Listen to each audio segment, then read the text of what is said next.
ये बहुत इंपॉर्टेंट एक क्वेश्चन है इस चैप्टर का बॉन्ड थ्रू द टाइम कैसे चेंज होता है। लाइक बचपन में पोते के साथ अपना बॉन्ड कैसा होता है, फिर धीरे धीरे धीरे धीरे धीरे how does it change, and by the end जब तक दादी मर जाती है तब तक उनका बॉन्ड का ट्रांसफॉर्मेशन कैसा क्या होता है, वो सारी चीजें हम आज देखने वाले। देखो ये एक ऐसा चैप्टर है जहां से कुछ शॉर्ट क्वेश्चंस आने ही हैं। दो कैरेक्टर्स है, खुशवंत सिंह और ग्रैंडमदर, जो कि इंपॉर्टेंट कैरेक्टर्स है, लेकिन इसमें भी दादी का कैरेक्टर जो है ना, उसका हाई चांसेस है क्वेश्चन पेपर में आने का। नेक्स्ट क्वेश्चन क्या है, why did the grandmother stop talking before her death.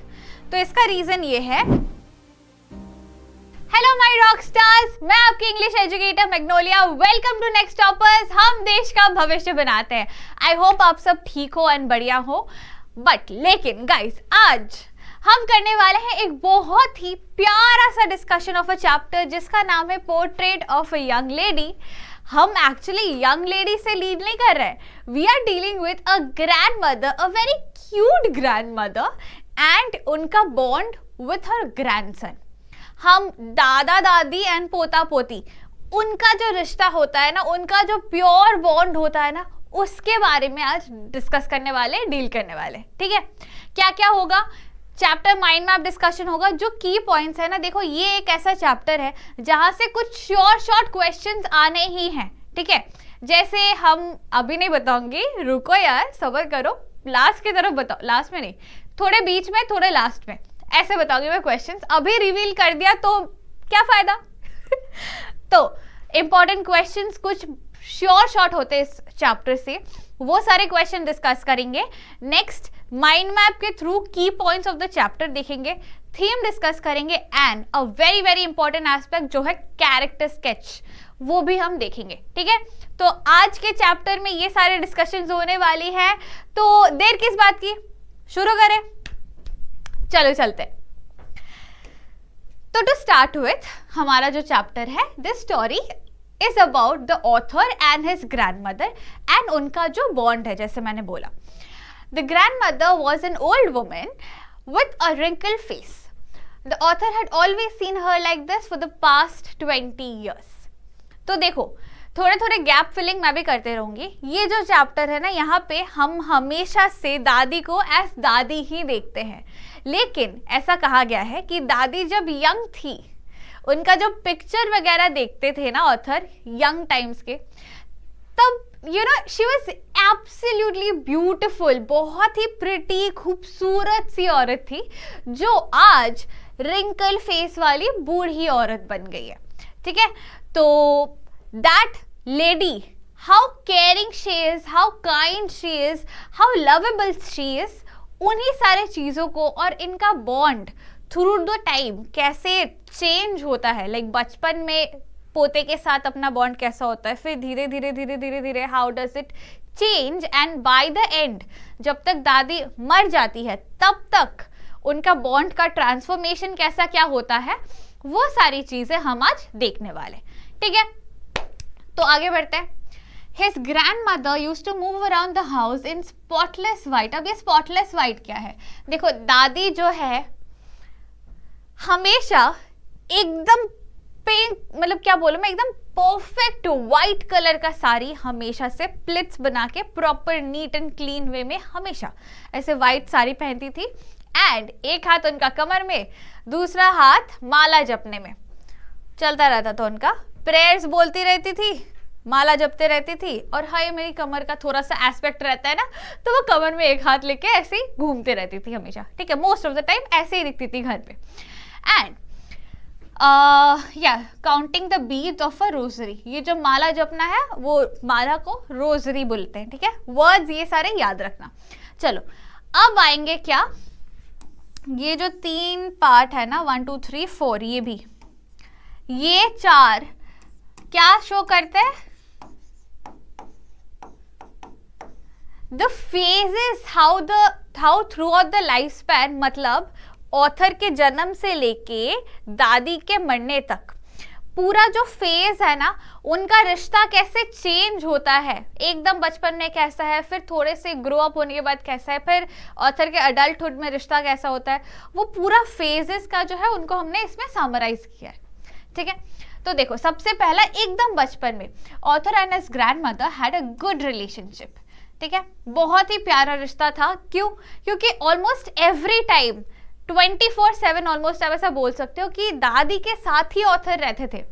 Khushwant Singh जो थे, स्कूल का गॉसिप करना हो या कुछ पढ़ना हो या रिलीजियस डिस्कशन हो, कहानी सुननी हो, हर चीज अपने दादी के साथ ही करता रहता था हमेशा, ठीक है। जैसे कि एवरी मॉर्निंग खुशवंत सिंह को स्कूल जाना होता था, तो दादी वुड गेट हिम रेडी, पहले उसको रेडी करो, नहाओ, नहलाना हुआ, फिर खिलाना हुआ, स्कूल यूनिफॉर्म पहना दिया, फिर टिफिन बैग कर दिया, बैग रेडी कर दिया, ऑल थिंग्स डन, स्कूल के लिए रेडी, चलो बेटा निकलते हैं। तो दादी खुशवंत सिंह का हाथ पकड़ के they would walk to school. अब पोते को स्कूल ड्रॉप करने के बाद क्या होता था, पोता चला गया स्कूल, अपना पढ़ाई कर रहा है। अब स्कूल के साथ ही एक मंदिर है, दादी मंदिर में जाके बैठी रहती थी जब तक ऑथर का स्कूलिंग आवर्स खत्म ना हो। अब जब दादी मंदिर में होती थी, एट दैट टाइम वो क्या करती थी या क्या होता था, she would sit and read और listen to the religious scripture, जैसे कि पुराण हो गया या गीता हो गया। पुराणों में क्या क्या आता है, महाभारत, रामायण, या ये सारे बुक्स जो डिस्कशंस के होते हैं, ये सारे बुक्स मंदिर में रीड तो करते हैं ना, ऐसे पाठ पढ़ते हैं, तो या तो वो रीड करती थी या तो वो सुनती थी, एंड मंदिर में एकदम एक रिलीजियस टाइम स्पेंड करना होता था उनका। आफ्टर दैट जब ऑथर का स्कूलिंग आवर्स खत्म हो जाता था, तो वो ऑथर को साथ ही लेके अपने वापस घर आती थी। घर आते वक्त ऑथर और उनके दादी का एक हैबिट था, एक रिचुअल था। क्या था? स्ट्रीट डॉग्स होते हैं, रास्ते के डॉग्स जो भी मिलते थे उनको वो चपाती खिलाते थे। कैसे?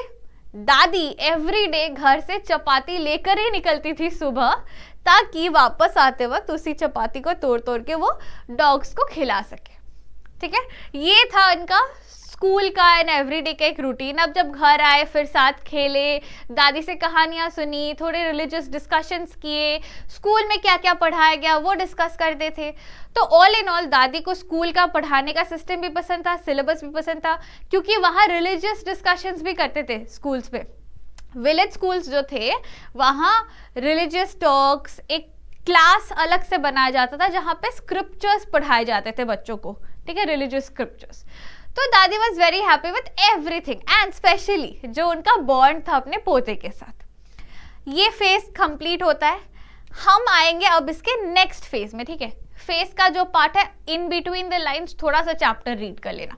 अब नेक्स्ट फेज जो आता है, यहाँ पे एक फेज ब्रेक है, जब ऑथर के मॉम डैड डिसाइड करते कि वो सिटी शिफ्ट होंगे जॉब पर्पस के लिए। अब जैसे वो शिफ्ट करेंगे तो दादी और ऑथर को तो यहाँ छोड़ के नहीं जा सकते ना गांव में, तो इट इज डिसाइडेड कि दादी और ऑथर एंड ऑथर के माँ बाप सब मिलके सिटी में शिफ्ट होके वहीं पे रहने वाले। तब आया एक चेंज। क्या हो गया? एक हल्की सी दूरी महसूस होने लगी दादी को। कैसे? अब जब शहर में गए तो वहां वैसा स्कूल के पास मंदिर नहीं है, या वो स्ट्रीट डॉग्स नहीं है जिनको वो रोटी खिलाए, है ना, तो एक छोटा सा डिस्टेंस बनने लगा। अनदर रीजन क्या है डिस्टेंस का? जो स्कूलिंग सिस्टम है दादी को वो बिल्कुल नहीं पसंद था। क्यों नहीं था, सारे डिस्कस करेंगे, चलो। Soon they were called to the city, their relationship took a turn. अब यहाँ पे एक था गुड रिलेशनशिप, यहाँ पे हुआ there relationship took a turn, हल्का सा चेंज हुआ। The English medium school that the author was reading in, grandmother did not like the syllabus of it, and as why the reason, because they did not teach about God. तो यहाँ क्या हो गया था ना, school के लिए ready हुए, स्कूल के लिए दादी को उन्हें ड्रॉप नहीं करना होता था, या तो स्कूल बस या तो पेरेंट्स ही ड्रॉप कर रहे स्कूल पे, ठीक है।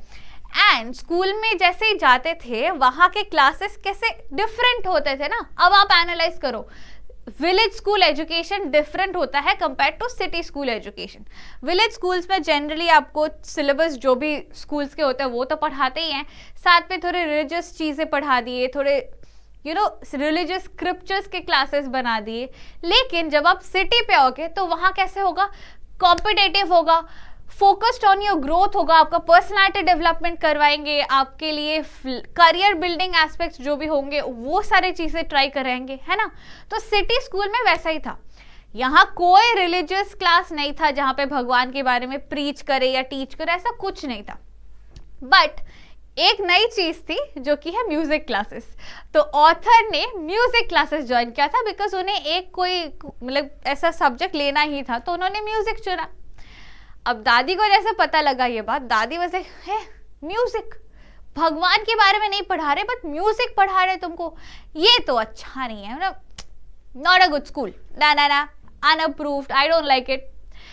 अब यहाँ धीरे धीरे धीरे वो गैप बनता गया, दादी को पसंद नहीं आ रहा है तो पोता खुल के उतना बोल नहीं रहा है कि दादी को बुरा ना लगे। फिर उनका साथ ऐसे एवरी डे स्कूल जाना आना, डॉग्स को खिलाना, वो सब भी नहीं हो पा रहा, तो they started building a gap between them. Now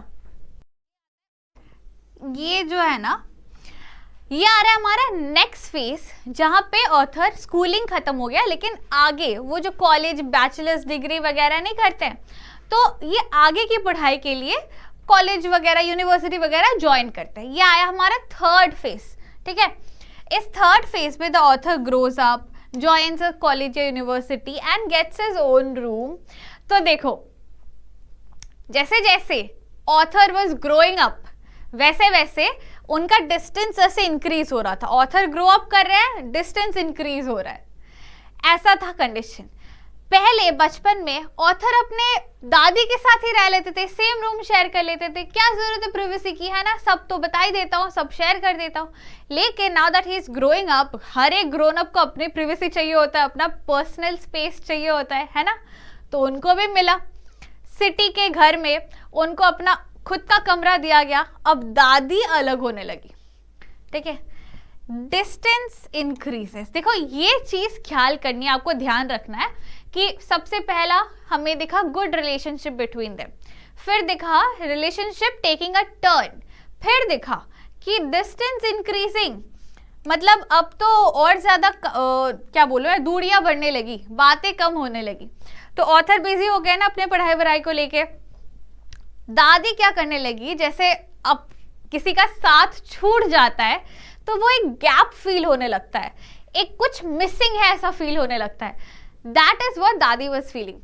तो दादी लोगों से ना बातचीत करना कम कर दी थी, she stop talking to people, rather most of the time वैसे अपने रोजरी को लेके माला जपती रहती थी और प्रे करती रहती थी गॉड को।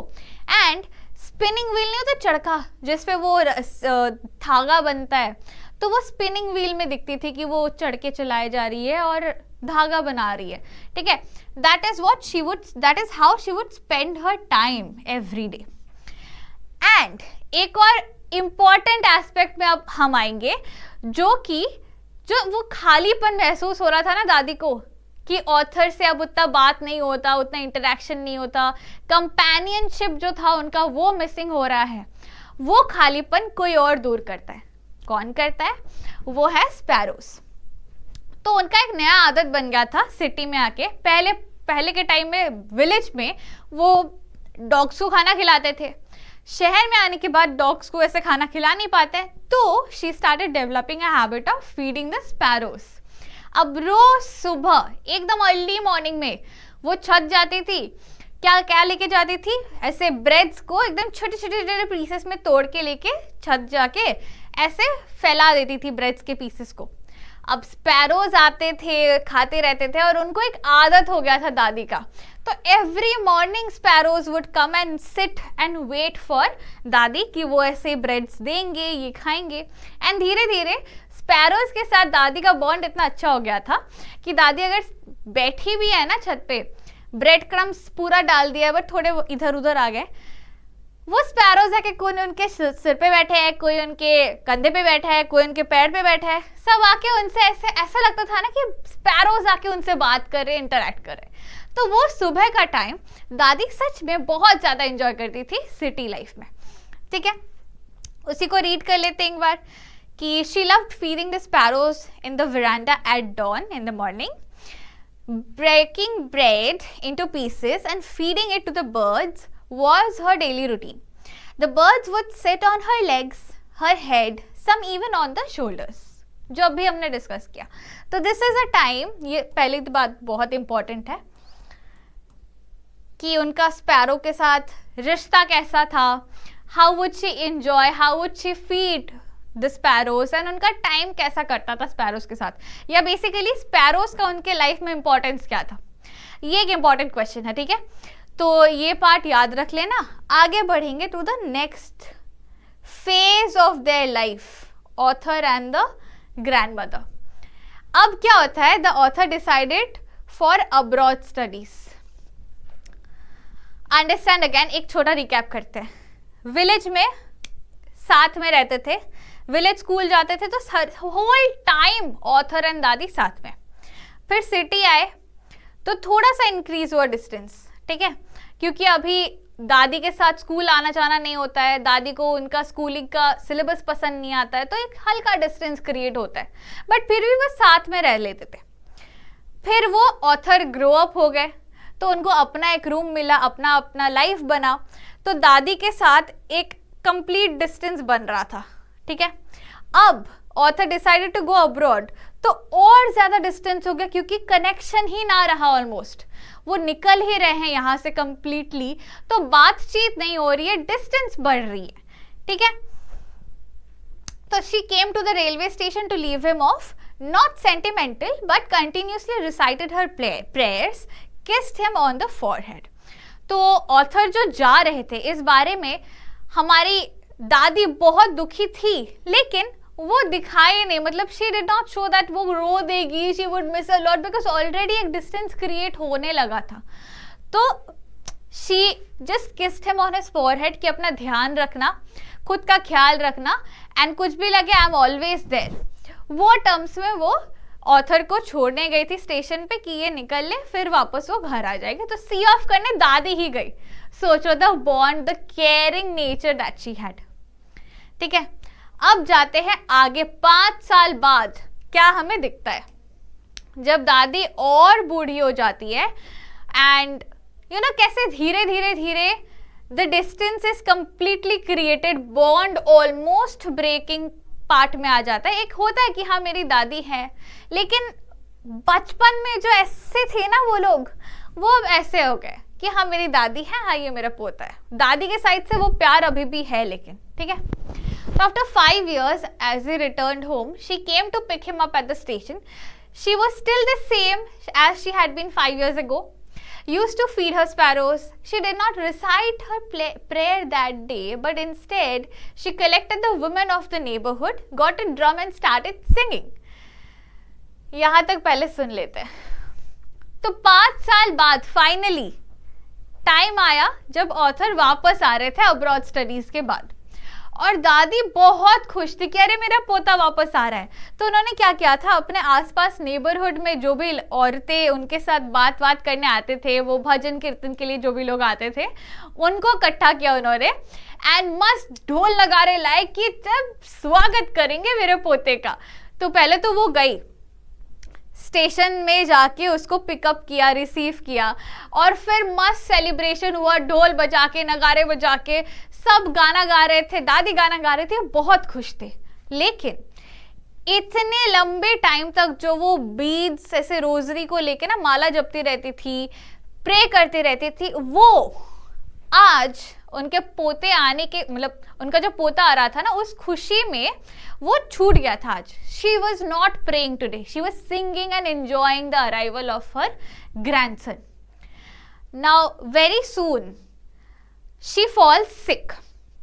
वो जब बीमार होती है ना, तो उन्हें समझ आ जाता है कि अब ये फाइनल बीमारी है मेरी, मतलब इसके बाद अब मैं मतलब सर्वाइव नहीं करने वाली हूँ, ये दादी समझ जाती है। So that is why she does not talk to anybody. उनको समझ आ जाता है कि मैंने एक प्रेयर अपना मिस किया है.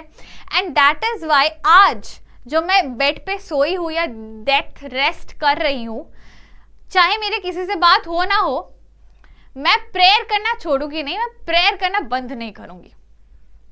तो उसी नोट पे we see that she dies और she passes away. And all the sparrows that day, जब दादी मर जाती है ना, all the sparrows sitting in the veranda were sitting in the veranda around her and they were mourning the death. ये significance of sparrow को याद रखना, ठीक है. मतलब दादी पासेस अवे, सब बहुत दुखी है, ऑथर दुखी है, ऑथर के माँ बाप दुखी है, लेकिन उतना नहीं जितना ये स्पैरोज दुखी थे, क्योंकि इनका रिश्ता ऐसा हो गया था जो इस समय ऑथर और दादी का रिश्ता था. ये चीज रिप्लेस हो गया था इधर स्पैरोज से. तो दादी के गुजरने के वजह से वो सेम स्पैरो आके छत पे वेट कर रहे थे कि खाना कौन देगा. फिर इधर आके आसपास बैठ गए थे और दादी के, एंड वो समझ आ रहा था कि the sparrows were very upset about the grand mother passing away. ठीक है, तो ये इंपॉर्टेंट कुछ एस्पेक्ट्स थे. इन बिटवीन द लाइन्स आप चैप्टर को एक बार जरूर रीड कर लेना.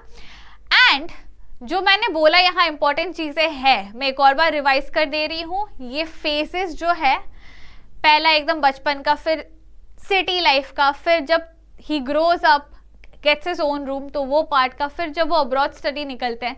तो ये phases that shows the relationship या bond between the author and her and his grandmother, वो इंपॉर्टेंट तो है. नेक्स्ट जो इंपॉर्टेंट है ये स्पैरो वाला एस्पेक्ट, कि what was the importance of the sparrows in the grand mother's life.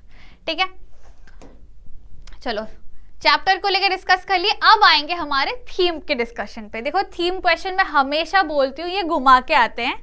इस चैप्टर को लेके 100% थीम का क्वेश्चन मैं नहीं बोलूंगी कि आएगा ही आएगा. कैरेक्टर स्केच का बहुत हाई चांस है, 90+% चांसेस है कि कैरेक्टर स्केच को लेके आएगा क्वेश्चन.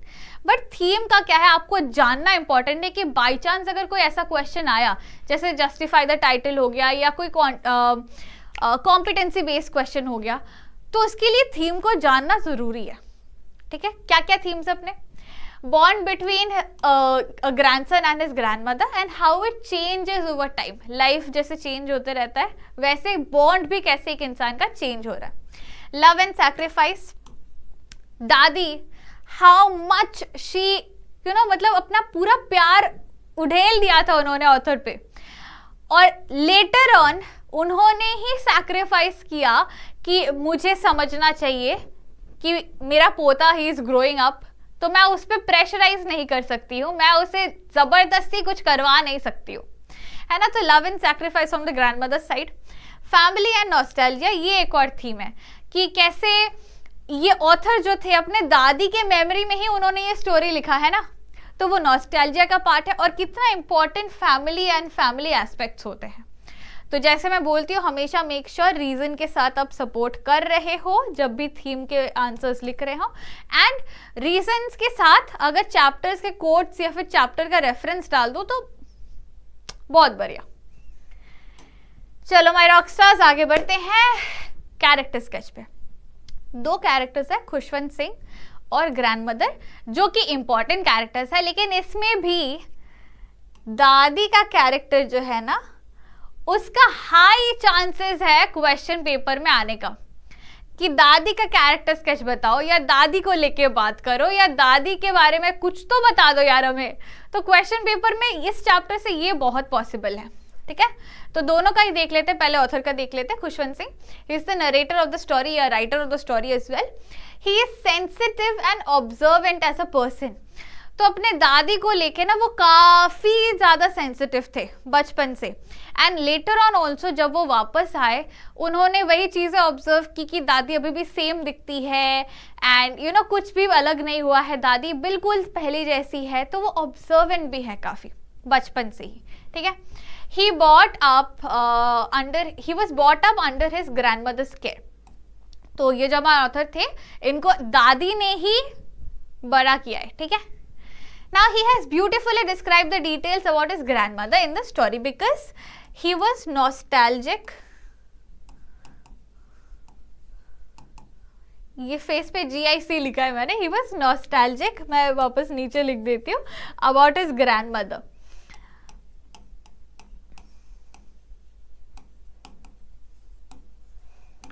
तो इतना ही हमारे character sketch of the author या खुशवंत सिंह. अब आते हैं इंपॉर्टेंट वाले पे जो है ग्रैंडमदर का.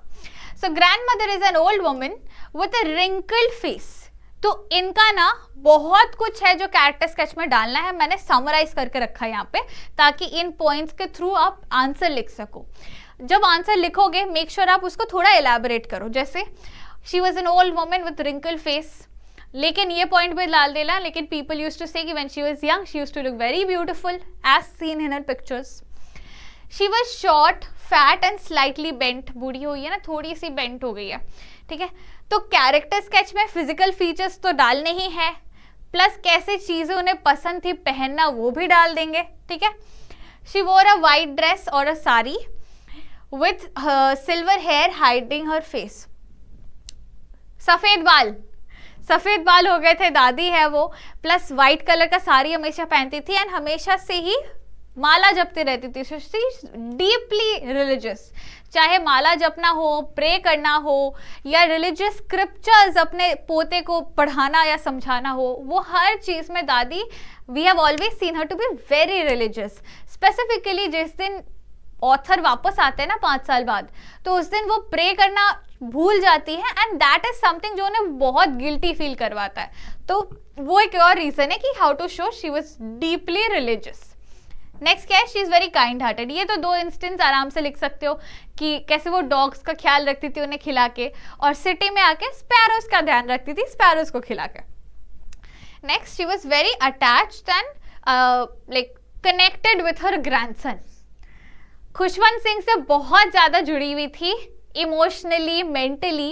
एंड जब वो सेपरेशन होना स्टार्ट हुआ था ना, तब से ही दादी को धीरे धीरे बहुत दुख होना शुरू हो गया था. बट ओवर द टाइम वो स्पैरोज ने टेक ओवर कर लिया था. ठीक है, तो एक इंपॉर्टेंट चीज प्लीज याद रखना, अगर कैरेक्टर स्केच आया तो 6 मार्कर से ही आएंगे, 4 या 6 मार्कर्स के नीचे नहीं होगा.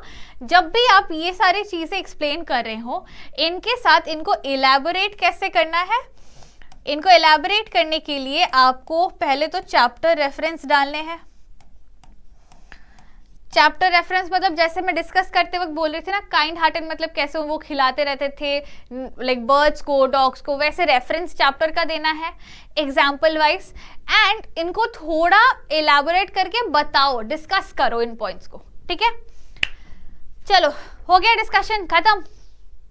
नहीं खत्म तो नहीं हुआ, कुछ इंपॉर्टेंट क्वेश्चंस भी तो हम देखते हैं हमेशा, है ना. तो लो देखो इंपॉर्टेंट क्वेश्चंस क्या क्या है. सबसे पहला, draw a pen picture of Khushwant Singh grandmother. ये बहुत इंपॉर्टेंट एक क्वेश्चन है इस चैप्टर का. ठीक है, अभी हमने डिस्कस किया, अलग से इसको टॉक ओवर नहीं करते, हमें पता है क्या क्या पॉइंट्स है, उनको कैसे लिखना है, वो अप्रोच भी अभी मैंने आपको बताया. सेकेंड क्या है, what is the significance of sparrows in grandmother's life. ये छोटा क्वेश्चन होगा, 3 मार्कर तक या मैक्सिमम 4 मार्कर तक आ सकता है. 4 में जाना नहीं चाहिए क्योंकि इसका आंसर का जो नेचर है ना वो छोटा है, कि स्पैरोज ने टेक ओवर कर लिया था ऑथर का पोजीशन और वो स्पैरोज दादी के कंपेनियंस बन गए थे. ठीक है, मेनली ये 2 पॉइंट्स है. और एग्जाम्पल दिखा देना तो 3 मार्कर का एक एग्जाम्पल और 2 मेन पॉइंट्स, इसी से बन जाएगा. नेक्स्ट क्वेश्चन क्या है, why did the grandmother stop talking before her death. तो इसका रीजन ये है कि दादी को बहुत बुरा लगा था कि जिस दिन ऑथर वापस आए उस दिन खुशी में वो प्रे करना भूल गए थे. तो वो गिल्ट के वजह से उन्होंने डिसाइड किया कि जब वो बीमार पड़े, उनको लगा कि मैं प्रे नहीं किया मैंने, तो इसीलिए भगवान मुझसे गुस्सा हो गए. ऐसी वाली वो रिलीजियस वाले लोग होता है ना, उनका ऐसा फील होता है कि शायद मैंने ही गलती की, मैं प्रे करना भूल गई इसीलिए मुझे सजा मिल रही है वगैरह. That is the reason. वो गिल्ट के वजह से उन्होंने डिसाइड किया कि मैं आज किसी से बात नहीं करूंगी, मैं बस प्रे करूंगी. और प्रे करते करते अगर इफ आई पास अवे तो मैं भगवान का नाम लेते हुए मरी हूँ, ये मेरा सौभाग्य होगा. उस वे में वो थॉट प्रोसेस से उन्होंने किसी से बात नहीं किया उससे. सो वो थर्ड क्वेश्चन का आंसर है. Next, compare between village school education and city school education. ये भी बहुत सिंपल है. इसमें क्या करना है, हमने विलेज स्कूल में क्या देखा है वो लिखेंगे कि विलेज स्कूलिंग सिस्टम में कैसे सिलेबस में रिलीजियस एजुकेशन था, कैसे उनका जो सिस्टम था ना उस स्कूल के साथ एक मंदिर था, that was very likeable by the grand mother. और सिटी स्कूल का क्या लिखेंगे कि यहाँ पे कोई रिलीजियस एजुकेशन ही नहीं था, it was all about competition, growth, तो सिलेबस या पढ़ाई भी उस हिसाब से हो रही थी. And music as an additional subject डाला गया था, तो दादी को बिल्कुल नहीं अच्छा लग रहा था, है ना. तो ऐसे ही कंपेयर कॉन्ट्रास्ट दिखाना है. पांचवा क्वेश्चन जो मैंने लिखा है, जो क्वेश्चन नहीं वो आपका सजेशन है. क्या है वो ये है कि आपको इस चैप्टर से एक्सट्रैक्ट बेस या ज्यादातर चांसेस है कोट बेस्ड क्वेश्चंस भी आ सकते हैं. एक्सट्रैक्ट उतना नहीं, बट कोट बेस्ड मतलब कोई एक लाइन उठा लिया चैप्टर से, ठीक है, और बोल दिया discuss.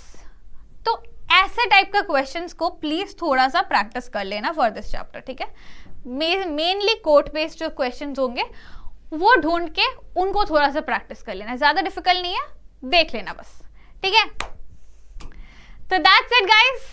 As I say we can we will, तो हम जेन्युइनली फोड़ सकते हैं पेपर में.